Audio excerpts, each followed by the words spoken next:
But Savitri की अमावस्या के दिन आपको लगता है कि हमारे पूर्वजों का उद्धार नहीं हुआ, हमारे पूर्वजों का कल्याण नहीं हुआ, कहीं अधोगति में कोई चला गया है, उसका बस एक बार, रोज नहीं जरूरत है, प्रतिदिन जरूरत ही नहीं,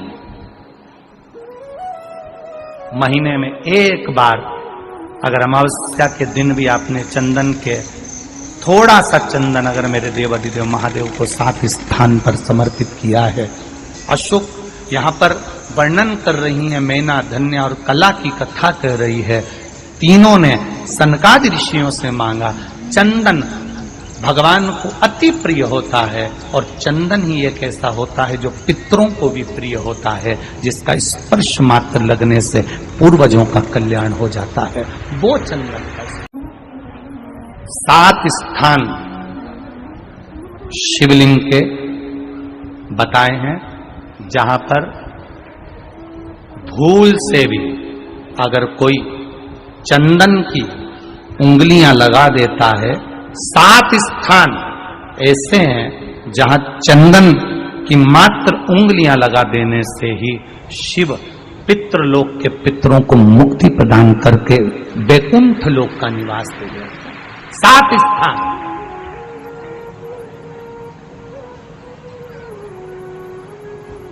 और वो 7 स्थान जो चंदन के बताए गए हैं, पहला भगवान देवाधिदेव महादेव के शिवलिंग पर चंदन का लेपन। समझ लेना जरा बहुत अच्छे से। आपको लगता है स्वप्न में कोई मुर्दे दिख रहे हैं, या कोई जल रहा है, या कोई मर रहा है, या कोई चला गया है, ऐसा भय लगता है। बच्चों को मानी भेजूंगी ऐसा हो जाएगा, पति को मानी भेजूंगी ऐसा हो जाएगा, कोई हमारे कोई गलत तो नहीं कर रहा है, आपको लगता है। 7 स्थान चंदन के बताएं महाराज। पहला शिवलिंग, दूसरा जहां गणेश जी का स्थान है, मालूम है ना सबको? जम के बोलो जरा, मालूम है ना सबको? जहां गणेश जी का स्थान है वहां अलग से गणेश जी बैठे, वहां नहीं। शिवलिंग में जलाधारी के ठीक सामने राइट में गणेश, लेफ्ट में कार्तिकेय, बीच में अशोक सुंदरी।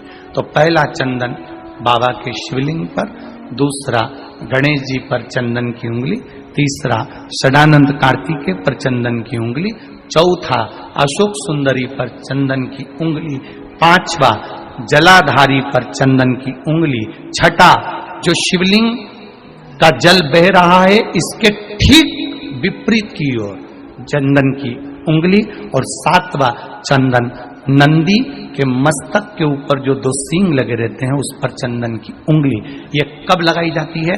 या तो अमावस्या के दिन आपको लगता है कि हमारे पूर्वजों का उद्धार नहीं हुआ, हमारे पूर्वजों का कल्याण नहीं हुआ, कहीं अधोगति में कोई चला गया है, उसका बस एक बार, रोज नहीं जरूरत है, प्रतिदिन जरूरत ही नहीं,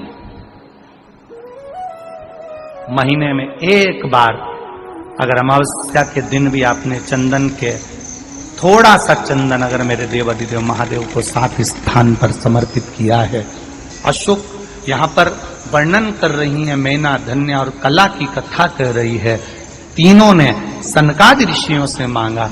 चंदन भगवान को अति प्रिय होता है और चंदन ही एक ऐसा होता है जो पितरों को भी प्रिय होता है, जिसका स्पर्श मात्र लगने से पूर्वजों का कल्याण हो जाता है।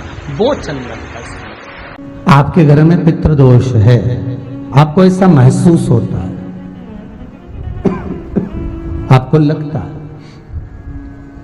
तो किसी भी नवरात्रि के पहले जो अमावस्या पड़ती है, मान लो अपन अमावस्या पड़ी, आप एक अंदाजा लगाइए, तो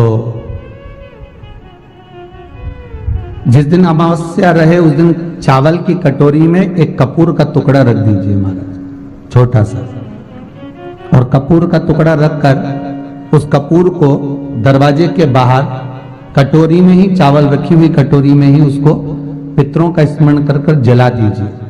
और जलाने के बाद उस चावल को कहीं भी किसी भी वृक्ष की छांव में पक्षियों के लिए डाल दीजिए। शिव महापुराण की कथा कहती है, अगर मान लो पितृ आपको कष्ट दे रहे हैं पितृ आपको तकलीफ दे रहे हैं, कोई काम नहीं होने दे रहे हैं, या कहीं आपको ऐसा लगता है कि पितरों का दोष है, तो वो पितृ दोष देवी, अब ये जो आप करेंगे ये कब कर रहे हैं? अमावस्या के दिन आप उसको रख रहे हैं। अमावस्या के दिन उसको रखकर रात भर आपने रखा कपूर के साथ में, सुबह एकम पड़ गई, नवरात्रि लग गई, उसी दिन उसको जलाकर आपने पटक दिया।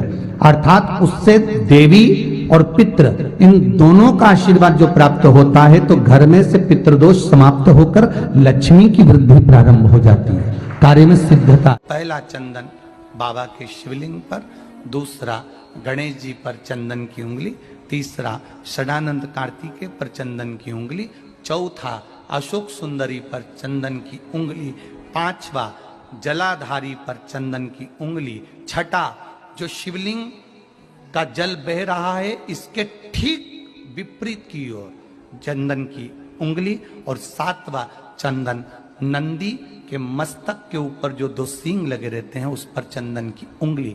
ये कब लगाई जाती है? या तो अमावस्या के दिन आपको लगता है कि हमारे पूर्वजों का उद्धार नहीं हुआ, हमारे पूर्वजों का कल्याण नहीं हुआ, कहीं अधोगति में कोई चला गया है, उसका बस एक